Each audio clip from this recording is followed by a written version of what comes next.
നമസ്കാരം. ഫുട്ബോൾ പേരിൻ്റെ പുതിയ വീഡിയോയിലേക്ക് എല്ലാവർക്കും സ്വാഗതം. ഇന്ന് രാത്രി ഇന്ത്യൻ സമയം 7:45 മെട്രോപൊളിറ്റാനോയിൽ മഡ്രിഡ് ഡെർബി നടക്കാനായിട്ട് പോവാണ്.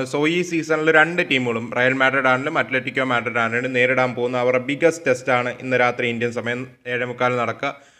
ഈ മാച്ചിലോട്ട് വരുമ്പോഴേക്കും രണ്ടുപേരും ഓൾമോസ്റ്റ് ഒരു ഡിഫറൻറ്റ് ഫോമിലാണ് വരുന്നതെന്ന് പറയാൻ സാധിക്കും. കാരണം ഹോം സൈഡായ അത്ലറ്റിക്കോ മാഡ്രിഡ് ഈ സീസണിൽ 6 മത്സരങ്ങളിൽ നിന്ന് 2-2 ജയമേ നേരിട്ടുള്ളൂ, ഒരു തോൽവി, 3 സമനില. അപ്പുറത്ത് റയൽ മാഡ്രിഡ് 6 മത്സരങ്ങൾ കളിച്ചതിൽ 6ഉം ജയിച്ചാണ് ഈ മത്സരത്തിലോട്ട് വരുന്നത്. ടേബിൾ ടോപ്പേഴ്സായിട്ടാണ് വരുന്നത്.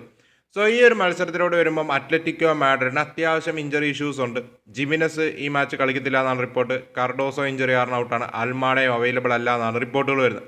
അതേസമയത്ത് അലക്സ് ബെയ്ന ഇഞ്ചറി മാറി തിരിച്ചു വരുന്നത് കുറച്ച് ആശ്വാസം തരുന്ന കാര്യമാണ്. പക്ഷേ പുള്ളിനെ സ്റ്റാർട്ട് ചെയ്യുമോ എന്നുള്ളൊരു ക്വസ്റ്റ്യൻ ഐ ഡോണ്ട് നോ, എനിക്ക് തോന്നുന്നില്ല.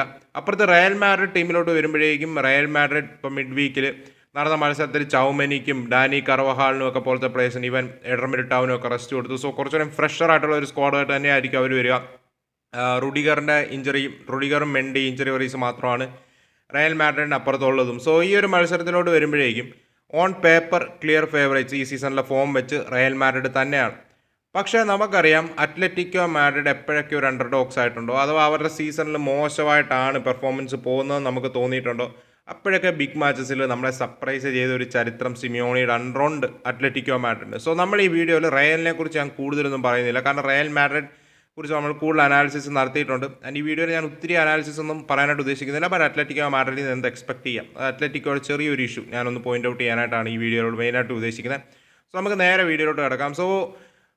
റീസെൻ്റ്ലി മെട്രോപൊളിറ്റാനോയിലോട്ട് 2017 അത്ലറ്റിക്കോ മാഡ്രിഡ് മാറിയതിന് ശേഷം 4 തവണ ഇപ്പം ലാസ്റ്റ് 10 ഫിക്സ്ചേഴ്സിൽ നമ്മൾ നോക്കുകയാണെങ്കിൽ 2-2 വിജയം റയൽ മാഡ്രിഡ് നേടാൻ സാധിച്ചിട്ടുള്ളൂ. 4 തവണ തോറ്റു, 4 തവണ സമനിലയായി. അവസാനത്തെ 3 ഫിക്സ്ചേഴ്സ് ഇവർക്കിടയിൽ 1-1 ഡ്രോ ആയിരുന്നു ഓൾ കോമ്പറ്റീഷൻ റെഗുലർ ടൈമിൽ. അതുപോലെ തന്നെ ലാസ്റ്റ് 5 മാച്ചസിനിടയിൽ റയൽ മാഡ്രിഡ് അത്ലറ്റിക്കോ തോപ്പിച്ചിട്ടില്ല എന്നൊരു റെക്കോർഡും ഉണ്ട്. അത്ലറ്റിക്കോയ്ക്ക് ഒരു വിന്നും 4 സമനില, അതാണ് റെക്കോർഡുകൾ. റീസെൻ്റ്ലി ഇവന്താ ഒരു സമനിലയാണ് മിക്കപ്പോഴും പോകുന്നതെങ്കിൽ ലാസ്റ്റ് 5 ഫിക്സ്ചേഴ്സിൽ ചെറിയൊരു അഡ്വാൻറ്റേജ് മേ ബി അത്ലറ്റിക്കോയ്ക്ക് ഉണ്ടെന്ന് പറയാം. അങ്ങനെ അത്ലറ്റിക്കോ ടീമിലോട്ട് വരുമ്പം ഈ സീസണിൽ അത്ലറ്റിക്കോ ഏറ്റവും സ്ട്രഗിൾ ചെയ്യുന്ന റീസൺ എന്താണെന്ന് ചോദിച്ചാൽ അവരുടെ ഡിഫെൻസീവ്ലി ദേ ലുക്ക് വൾണറബിൾ. നമ്മുടെ സിമിയോണിയുടെ ടീമിൽ എപ്പോഴും പറയാറുള്ള സംഭവം എന്താണ്, അവരെപ്പോഴും ഒരു ഓർഗനൈസ്ഡ് ആയിരിക്കും ഡിഫെൻസീവ്ലി, അല്ലേ? അവർ ഈവൻ ദോ ഗോയിങ് ഫോർവേഡ് അത്ര പ്ലീസിങ് അല്ലെങ്കിലും ഡിഫെൻസീവ്ലി അവർ ആസ് എ യൂണിറ്റ് അവർ പെർഫോം ചെയ്യും. പക്ഷേ ഈ സീസണിൽ എനിക്ക് തോന്നുന്നു ധാരാളം പുതിയ സൈനിങ്സുകൾ വന്നു. അവരെ എല്ലാം ഫസ്റ്റ് മാച്ച് തൊട്ടേ അങ്ങ് പുള്ളി ഇംപ്ലിമെൻറ്റ് ചെയ്യാൻ നോക്കി. പക്ഷേ അവസാനം കുറേ പേർക്ക് ഇഞ്ചറി വരുന്നു, വീണ്ടും ആളുടെ പഴയ സ്ക്വാഡിലോട്ട് പോകുന്നു, വീണ്ടും ആളുടെ ആ പഴയ സ്ട്രെങ്തിലോട്ട് പോകുന്നു. പഴയ സ്ക്വാഡിലോട്ട് പോകുന്നു. പഴയ സ്ട്രെങ്തിലാണോ കളിക്കുന്നതെന്ന് ചോദിച്ചാൽ അല്ലെന്ന് പറയേണ്ടി വരും. കാരണം അത്ലറ്റിക്കോ ഈ സീസണിൽ 15 ബിഗ് ചാൻസ് ആണ് മിസ് ചെയ്തത്. യൂറോപ്പിൽ സെക്കൻഡാണ് ഏറ്റവും കൂടുതൽ ബിഗ് ചാൻസസ് മിസ് ചെയ്ത കാര്യത്തിൽ. അപ്പ് ഫ്രണ്ട് അവരൊട്ടും ക്ലിനിക്കലല്ല. ആൻഡ് നിങ്ങൾ അത്ലറ്റിക്കോയുടെ ഒരു ഇഷ്യൂ നിങ്ങൾക്കിപ്പം കാണാം. ലാസ്റ്റ് മാച്ചിൽ റയോ വയക്കാനൊക്കെ അഗേൻസ്റ്റ് 3-2 ജയിച്ച ഒരു മാച്ചാണ്. ഈ മാച്ചിൽ ഇപ്പോൾ അത്ലറ്റിക്കോയുടെ പ്രസ്സിംഗ് സ്ട്രക്ചർ നിങ്ങൾ നോക്കുക. ഇത് നമുക്കറിയാവുന്ന അത്ലറ്റിക്കോ മാഡ്രിഡ് ആണോ, ഡിയോഗോ സിമിയോയുടെ അത്ലറ്റിക്കോ ആണോ ഇതെന്ന് നോക്കുക. കാരണം ഓഫ് ദ ബോൾ റയോയുടെ ആ കീപ്പർ കിക്ക് എടുക്കാനായിട്ട് പോകുമ്പോൾ അവിടെ നോക്കുക, എന്താ അഗ്രസീവ് ഹൈലൈനാണ് നിൽക്കുന്നത്. ലെങ്ലെറ്റും റോബിൻലി നോർമാൻഡും ഒക്കെ പോലത്തെ പേസ് ഇല്ലാത്ത സെൻറ്റർ ബാക്സ് ആണ് അവർക്കുള്ളതെന്ന് ഓർക്കണം. അതും വെച്ച് അവർ ഹൈലൈൻ നിൽക്കുന്നു. Look there full backs, gallon ആണെങ്കിലും മുളീനെ ആണെങ്കിലും അവിടെ സ്പേസ് കൊടുക്കുകയാണ്. ഒപ്പോണൻസിൻ്റെ എന്നാ പറയുക, വൈഡിൽ നിൽക്കുന്ന പ്ലേയേഴ്സിലോട്ട് ജമ്പ് ചെയ്യുക, അല്ലെ അവരെ ക്ലോസ് ഡൗൺ ചെയ്യുന്നുമില്ല. അവരുടെ ഗോൾ കീപ്പറിന് ഈസിലി അവിടെ ഒരു പാസിംഗ് റൂട്ട് അവൈലബിൾ ആണ്. ആ ഒരു പാസിംഗ് റൂട്ടാണ് അവരുടെ ഗോൾ കീപ്പർ എടുക്കുന്നതും ആ ലോങ് റേഞ്ചർ ഗോളിൽ അവസാനിക്കുന്ന ഒരു സംഭവമാണ് അത്, അവരുടെ ആ ഒരു ഫുൾ ബാക്ക് അടിച്ച ഗോൾ. അതിനേക്കാൾ ഉപരി നിങ്ങൾ ഇവിടെ നോക്കുക, സെൻട്രൽ ഏരിയയിൽ ക്രിയേറ്റ് ചെയ്ത സ്പേസസ് നോക്കുക. നിങ്ങളൊന്ന് ഇമാജിൻ ചെയ്യുക, അവിടെ കിലിയൻ എംബാപ്പയോ മസ്തോൻഡുവാനോ ആ ഫ്രണ്ടിൽ നിൽക്കുന്ന 2 പ്ലേയേഴ്സ്. എംബാപ്പയെ ഡ്രോപ്പ് ചെയ്യുന്നു, അല്ലെ മസ്തോൻഡുവാനോ ഡ്രോപ്പ് ചെയ്യുന്നു, ആ സ്പേസ് എക്സ്പ്ലോയിറ്റ് ചെയ്യുന്നു. Kylian Mbappé in behind runs നടത്തുന്നു. അത്ര അഗ്രസീവ് ഹൈലൈൻ നിൽക്കുകയാണെങ്കിൽ പൊട്ടിയില്ലേ അത്ലറ്റിക്കോ മാഡ്രിഡ്? അവരുടെ പ്രസ്സിംഗ് സ്ട്രക്ചറേ ഇഷ്യൂ ആണ്. നിങ്ങൾക്ക് നോക്കാം, അവിടെ ക്ലിയർലി കാണാം ഫുൾ ബാക്സ് പ്രസ് ചെയ്യുന്നില്ല. അവിടെ സെൻട്രൽ അത്രയും സ്പേസ് ക്രിയേറ്റ് ആവുന്നു. ഗൂളറിനും മസ്താൻഡുവാനോ ആൻഡ് കിലിയൻ എംബാപ്പെ പോലത്തെ പ്ലേയേഴ്സിനൊക്കെ അത്രയും സ്പേസ് അവർ കൊടുക്കുകയാണെങ്കിൽ തീർന്നു. ആൻഡ് വിനീഷ്യസ് ജൂനിയർ പോലത്തെ പ്ലേയേഴ്സിന് വൈഡ് ഏരിയാസിൽ പെട്ടെന്ന് ക്ലോസ് ഡൗൺ ചെയ്തില്ലെങ്കിൽ തീർന്നു. ആൻഡ് മറ്റൊരു സിറ്റുവേഷൻ നിങ്ങൾക്ക് ഇപ്പോൾ അവിടെ കാണാം, അത്ലറ്റിക്കോ മാഡ്രിഡിൻ്റെ ഹൈലൈനാണ് എന്ത് ഈസിലി അഗ്രസീവായിട്ട് അവർ ഹൈലൈനായിട്ടൊക്കെ മിക്ക സിറ്റുവേഷനിൽ സെറ്റപ്പ് ചെയ്യുന്നത്. അത് ഈസിലി റയോ പൊട്ടിക്കുന്നുകൊണ്ടായിരുന്നു ഇൻ ബിഹൈൻഡ് ബോൾ ഇട്ട്. കാരണം എനിക്ക് അത്ലറ്റിക്കോയുടെ പ്രസ്സിംഗ് സ്ട്രക്ചറിൽ ഇഷ്യൂസ് ഉണ്ട്. ടീമിനിടയിലുള്ള അണ്ടർസ്റ്റാൻഡിങ് വളരെ മോശമാണ്. അത് നമുക്ക് ക്ലിയർലി കാണാം. വളരെ മോശമാണ് ടീമേറ്റ്സിനോടുള്ള understanding, especially off the ball, with both on the ball and off the ball ആണെങ്കിലും. ഇപ്പം കഴിഞ്ഞ മാച്ചിലാണെങ്കിലും റയോ അടിച്ചൊരു ഗോളിൽ അൾവാറസിനും നിക്കോ ഗോൺസാലസിനും ഇടയിലുള്ള മിസ്അണ്ടർസ്റ്റാൻഡിങ്, അത്ലറ്റിക്കോയുടെ കയ്യിൽ നിന്ന് ബോൾ പോയി എന്നിട്ടാണ് അവർ പോയി റയോ പോയി രണ്ടാമത്തെ ഗോൾ അടിക്കുന്ന ഒരു സിറ്റുവേഷൻ നമ്മൾ കണ്ടത്. അതിനേക്കാൾ ഉപരി ഈ ഹൈലൈൻ കളിക്കുമ്പോഴേക്കും പേസ് ഉള്ള സെൻറ്റർ ബാക്സ് ഇല്ല. ജിമിനസ് ഇല്ല, റോബിൻ ലീ നോർമാനും ലെങ്ലെറ്റും ക്യുക്കല്ല, ഹാങ്കോയും നോട്ട് ദ ക്യുക്കസ്. ഫുൾ ബാക്സിൻ്റെ കാര്യത്തിലോട്ട് വരുമ്പോഴേക്കും അപ്പുറത്ത് ലൊറൻ്റെ മിക്കപ്പോഴും അപ്പ് ഫ്രണ്ട് കയറിപ്പോകുന്ന നമുക്ക് കാണാനായിട്ട് സാധിക്കും. സോ അഗ്രസീവ് ഹൈലൈൻ കളിക്കുമ്പോൾ ക്വിക്കായിട്ടുള്ള സെൻറ്റർ ബാക്സും ഇല്ല. In possession ചീപ്ലി ball give away ചെയ്യുന്നുണ്ടെങ്കിൽ ആൻഡ് റെസ്റ്റ് ഡിഫൻസ് ഷേപ്പ് ആർഗ്യുബിളി ലീഗിലെ ഏറ്റവും വേസ്റ്റുമാണ് അത്ലറ്റിക്കോയുടെ. ഇതെല്ലാം കൂടെ ആകുമ്പോഴേക്കും അത്ലറ്റിക്കോ 6 കളിയിൽ നിന്ന് 7 ഗോൾസാണ് കൺസീഡ് ചെയ്തത്. അതിൽ കൂടുതൽ കൺസീഡ് ചെയ്യായിരുന്നു. അത്ര ഒപ്പോണൻസ് അമ്മാതിരി ചാൻസുകൾ കിട്ടിയിട്ടുണ്ട്. സോ മോശം ഡിഫൻസീവ് പെർഫോമൻസ് ആണ് നമ്മുടെ അത്ലറ്റിക്കോയിൽ കാണുന്നത്.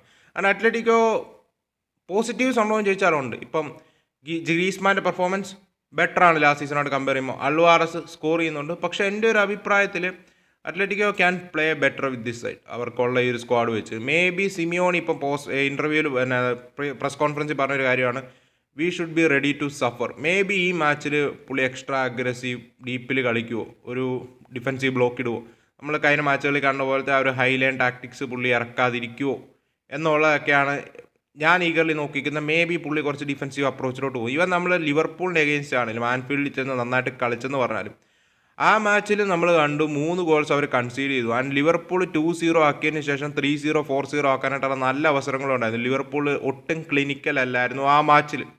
ഓക്കെ, സോ അതിനാൽ തന്നെ നമ്മൾ ലിവർപൂൾ പെർഫോമൻസസ് പോസിറ്റീവ് ആയിരുന്നു ഗോയിങ് ഫോർവേഡ് എന്ന് പറയാമെങ്കിലും defensively against Liverpool Atletico was so bad. Liverpool first half തന്നെ ഗെയിം ഫിനിഷ് ചെയ്യാനുള്ള അവസരങ്ങളുണ്ടായിരുന്നു. അവർ ഒട്ടും ക്ലിനിക്കൽ അല്ലായിരുന്നു.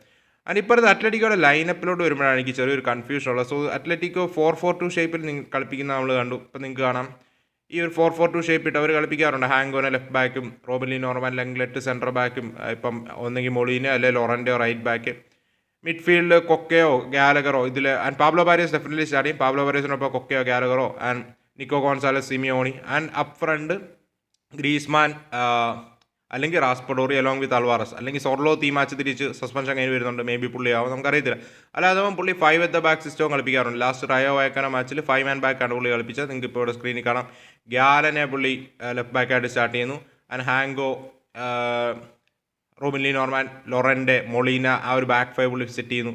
മിഡ്ഫീൽഡ് 3 പുള്ളി ഇറങ്ങുന്നു. ഗാലഗറിനെയും കൊക്കേനെയും പാബ്ലോ ബാരിസിനെയും. ഫ്രണ്ടിലും ഗ്രീസ്മാനും അൽവാറസും സ്റ്റാർട്ട് ചെയ്യുന്നുണ്ട്. സോ ഏത് സിസ്റ്റമായിട്ട് പോകുന്നുള്ളൊരു കൺഫ്യൂഷനും എനിക്കുണ്ട്. നിങ്ങൾക്ക് എന്താണ് തോന്നുന്നത് പറയാം. എനിക്ക് പേഴ്സണലി തോന്നുന്ന ഒരു കാര്യം മിക്കവാറും പുള്ളി ഒരു സ്ട്രോങ്ങസ്റ്റ് സിസ്റ്റമായ 4-4-2 തന്നെ പോകുന്നു തോന്നുന്നു. പുള്ളി 5 at the back കളിപ്പിക്കുമ്പം ലാസ്റ്റ് ഫ്യൂ ഇയേഴ്സ് ആയിട്ട് പുള്ളി 5 man ബാക്ക് കളിപ്പിക്കുമ്പോഴെല്ലാം അത്ലറ്റിക്കോ വളർന്നതാണ്. മേ ബി പുള്ളിയുടെ ആ 4-4-2 സിസ്റ്റത്തിലോട് തന്നെ പുള്ളി പോകുന്നു തോന്നുന്നു. ആൻഡ് എക്സ്ട്രാ അഗ്രസീവ് ഹൈലൈനും പുള്ളി കളിക്കുമെന്ന് തോന്നുന്നില്ല. മേ ബി ഒരു മിഡ് ബ്ലോക്ക് അല്ലെങ്കിൽ ഒരു എക്സ്ട്രീം ലോ ബ്ലോക്കാണ്. കാരണം അണ്ടർഡോഗ്സ് ആണ് ഈ മാച്ചിലോട് വരുമ്പോൾ, clear underdogs. And I think Pablo Barrios is going to start. But back line തുടങ്ങുമ്പോൾ I think Oblak will be starting. Left back ആയിട്ട് ഗ്യാലൻ ആയിരിക്കും ഹാങ്കോ ആയിരിക്കും എന്ന് അറിയത്തില്ല. I think he might start Hancko എന്നൊരു ഫീലുണ്ട്. സെൻറ്റർ ബാക്സ് മിക്കവാറും ലെങ്ലെറ്റും Robin Lee നോർമാൻഡോ ആയിരിക്കും. ആൻഡ് റൈറ്റ് ബാക്ക് ആയിട്ട് പുള്ളി ലൊറൻ്റെനായിരിക്കും സ്റ്റാർട്ട് ചെയ്യുക. I think Molina will be bench. Giuliano Simeone midfield 4 റൈറ്റിൽ കാണും. ലെഫ്റ്റിൽ എനിക്കൊന്ന് നിക്കോ ഗോൺസാലസും കാണുന്നൊരു ഫീലുണ്ട്. മിഡ്ഫീൽഡ് 2 പാബ്ലോ ബാരിയോസിനോടൊപ്പം ഗാലഗർ ആയിരിക്കും കൊക്കെ ആയിരിക്കും എന്നൊരു ക്വസ്റ്റ്യൻ ഉണ്ട്. ഗാലഗർ റീസെൻ്റ്ലി നന്നായിട്ട് കളിക്കുന്നുണ്ട്. സോ മേ ബി ഗാലഗറിന് ചാൻസ് കിട്ടാനുള്ള സാധ്യതയുണ്ട്. പക്ഷേ എക്സ്പീരിയൻസ് എന്ന് പറയുന്ന ഫാക്ടർ കൊക്കയോടൊപ്പം. അപ്പ് ഫ്രണ്ട് അൽവാറസ് ഈ സ്റ്റാർട്ടിങ്. അൽവാറസിനോടൊപ്പം ഗ്രീസ്മാനോ റാസ്പഡോറിയോ. ഐ തിങ്ക് സൊർലോ സ്റ്റാർട്ട് ചെയ്യുമെന്ന് എനിക്കിപ്പോൾ തോന്നുന്നില്ല. ഗ്രീസ്മാൻ ആണോ റാസ്പഡോറി ആണോ എന്നുള്ളൊരു ക്വസ്റ്റ്യനുള്ളൂ. I think Griezmann might get that chance. എനിക്ക് തോന്നുന്നു അത്ലറ്റിക്കോ ഈ മാച്ച് ജയിക്കണമെങ്കിൽ ഗ്രീസ്മാൻ, അൽവാറസ് അതിനെ റയൽ മാഡ്രിഡ് മാക്സിമം ഫോക്കസ് ചെയ്യും. Griezmann should be having a great game. ഗ്രീസ്മാൻ്റെ ഏറ്റവും ബെസ്റ്റ് പെർഫോമൻസ് ഇന്നത്തെ മാച്ച് കണ്ടേ പറ്റൂ. I think left wing back റോളിൽ പുള്ളി റുഗേറിനെ പറ്റുമെന്ന് ഇറക്കുമെന്ന് എനിക്ക് തോന്നുന്നില്ല. ഈ മാച്ചിലോട്ട് വരുമ്പോൾ റുഗേറിയിൽ പുള്ളി കംഫർട്ട് അല്ലാന്ന് തോന്നുന്നു. സീസണിലെ ആദ്യത്തെ മാച്ചുകളാണ്. കാരണം ഇവൻ റുഗേറി അവൈലബിൾ ആണെങ്കിലും പുള്ളി ഹാങ്കോനെയും മറ്റുമൊക്കെ ഗ്യാലനെയൊക്കെ യൂസ് ചെയ്യുന്ന നമുക്കിപ്പം കാണാം. സോ ലെറ്റ്സ് സീ അവരെങ്ങനെ സെറ്റപ്പ് ചെയ്യുമെന്നുള്ള കാര്യം. അപ്പുറത്ത് Real Madrid I don't think so വലിയ മാറ്റങ്ങളൊന്നും കാണുമെന്ന് അറിയാമായിരിക്കുമല്ലോ. ടീബോ കോട്ടോ എൻഗോർ, കർവാഹൽ റൈറ്റ് ബാക്കായിട്ട് വരും. ലെഫ്റ്റ് ബാക്കായിട്ട് മിക്കവാറും ഹഡ്സൺ ആയിരിക്കും. Centre back duo Militao will be back alongside. Hudson, Alvaro Carreras ആയിരിക്കും left back. Midfield I think ചൗമനിയോടൊപ്പം വാൽവെർഡെ ആൻഡ് ഗൂളർ ആയിരിക്കും. നമ്മുടെ up front Vini will be starting, Mbappe will be starting, Mastantuono will be starting. എനിക്ക് തോന്നുന്നു I don't think so ബെല്ലിംഗമിനെ ഈ match start ചെയ്യുന്നു. Maybe off the bench ആയിരിക്കും Bellingham വരുവാന്നൊരു ഫീലാണ് എനിക്കുള്ളത്. ആൻഡ് അത്ലറ്റിക്കോയ്ക്ക് റയലിനെ ഹിറ്റ് ചെയ്യാൻ സാധിക്കും. ഇപ്പോൾ റയൽ മാഡ്രിഡിനെ കുറിച്ച് നമ്മൾ ഡീറ്റെയിൽ ആയിട്ട് എപ്പോഴും പറയാറുള്ളതാണ്. സോ കൂടുതൽ ഞാൻ പറയുന്നില്ല. ബട്ട് റയൽ മാഡ്രിഡ് നമ്മൾ കണ്ട ഒരു സംഭവമാണ്. എല്ലാ മാച്ചുകളിലും ആദ്യത്തെ 10 മിനിറ്റും മേ ബി സെക്കൻഡ് ഹാഫ് തുടങ്ങുമ്പോഴുള്ള ഒരു 10 മിനിറ്റും കുറച്ച് വൾണറബിളാണ്. അവർ ആസ് എ ടീം അവരൊന്ന് ഓർഗനൈസ് ആവാനായിട്ടൊരു ടൈം എടുക്കാറുണ്ട്. സോ ഇൻ ട്രാൻസിഷൻ, ഡിഫൻസീവ് ട്രാൻസിഷനിലെ ആദ്യത്തെ മിനിറ്റുകൾ റയൽ മാഡ്രിഡിന് ഇഷ്യൂസ് ഉണ്ട്. റയൽ മാഡ്രിഡ് ചാൻസുകൾ ഒരുക്കി കൊടുക്കാറുണ്ട്. സോ മേ ബി ആ ഒരു 10 മിനിറ്റ് ക്യാപിറ്റലൈസ് ചെയ്ത് ലെറ്റ്സ് അത്ലറ്റിക്കോയ്ക്ക് ഒരു ഗോൾ അടിക്കാൻ സാധിച്ചാൽ let see how it goes. As a team അവർ ഡിഫെൻഡ് ചെയ്താൽ let see how it goes എന്നേ എനിക്ക് പറയാനായിട്ടുള്ളൂ. So capitalise on that. Real Madrid ആയിരിക്കും ഗെയിം കൺട്രോൾ ചെയ്യുക. ലീഗിലെ എല്ലാ മെട്രിക്സിലും both defensive offensive game control ചെയ്യുന്ന കാര്യത്തിന് മെട്രിക്സിലും എല്ലാം ടോപ്പ് നിൽക്കുന്ന സൈഡാണ് റയൽ മാഡ്രിഡ്.